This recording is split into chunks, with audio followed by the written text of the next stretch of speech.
Hey guys, we are back with another episode of How and Why to Move to Houston. Shalyn, say what's up. Hey y'all. Let me see if I get it. Say hey. Hey. All right, so we're actually back in the car riding, going to show properties. So let's get to another episode. All right, today we're discussing finance and budgeting. So you've made the decision that Houston is going to be your next home. How should you go about planning and budgeting? Shalyn, what you think? Well, it depends on the area of town you want to move in. Okay. What you're moving here for, so you really definitely need to plan on the area. Different sides of town in Houston cost different amounts. So you need to know. Exactly. Also, if you're budgeting for a townhome, if you're budgeting for an apartment, a home, those type of things too. You should consider that. Okay, so let's say you are purchasing in Houston. The first thing you want to do is reach out to a real estate professional. I think that is the most important thing that you do first and foremost. If you have no true knowledge of the city aside for what you see when you come to visit to have fun or to visit friends and family, it definitely gets more serious when you're talking about making the investment of purchasing a home here. So you want to reach out to a realtor and give them as much information as you can regarding your lifestyle, where you work, where your family and friends are, where your social circle is, because that can help in making the determination of what area of town you need to, what area of town you should move to. Then there is your price point, knowing what you're pre-approved for, because that ultimately is going to make the biggest determination of where you can live. You know, let's say you have a lot of family and friends in the Pearland area, but maybe your pre-approval amount doesn't allow for the Pearland area. But again, if you're working with the agent, they know how to, find the nearest real estate to where you want to be that can work within your budget parameters. So you're purchasing here, you want to give yourself at least 6 months, as we discussed in the last video. First thing you should do is reach out to a realtor. From there, a realtor can even help you find the right lender or loan officer that can help you with that pre-approval. Start with the realtor, okay? Now, let's say you're looking to rent in Houston. I know that the thing is, the cost of living in Texas is so cheap, right? That's what we're hearing now. That's why many of you are drawn to here. And it is cheaper than many major cities, but it ain't cheap.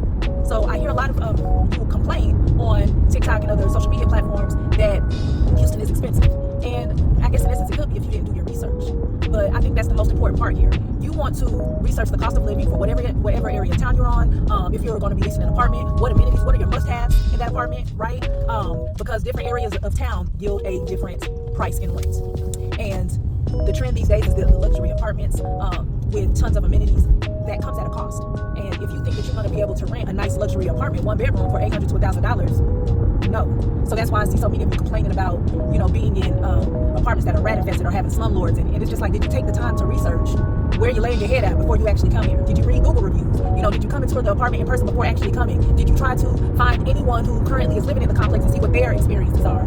That may sound like a lot, but it's really not too much research you can do when you are talking about coming somewhere to live here and be paying rent every month. You don't want to waste your money.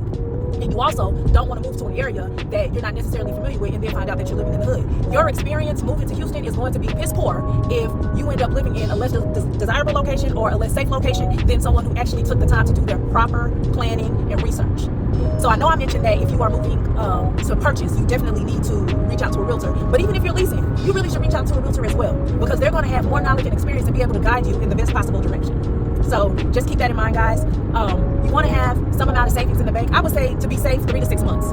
You want to have, in the hole and stashed away, because things happen. That job might fall through, right? You never know. And a lot of you come here just with barely enough money to get through the next day or get through the next month. And not saying that that's wrong. You have to follow your dreams and do whatever it is that you need to do. But just as much as possible to prevent you from having to come on this app and ask for GoFundMe and donations and all that good stuff, just really take your time and plan your move the right way and have at least 3 to 6 months in the hole. So to do that, you need to know ideally how much rent you're going to be paying, right? $1,000 a month, having $6,000 in the bank is very different from paying $2,000 a month and having $6,000 in the bank.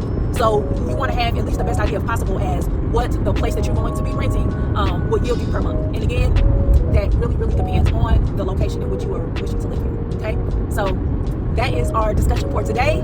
And if any of you are looking and considering a move to Houston or Dallas, because we actually have representation in Dallas too, reach out to the 5-Star team. Inbox me, look us up, www.5starteamth.com. Okay, guys, so we're back out showing properties today, and I'm going to give you some little inside details of what it's like working with a young couple purchasing their first home. I mentioned a few weeks ago that we initially went from single family homes to townhomes because they wanted to live closer into the city.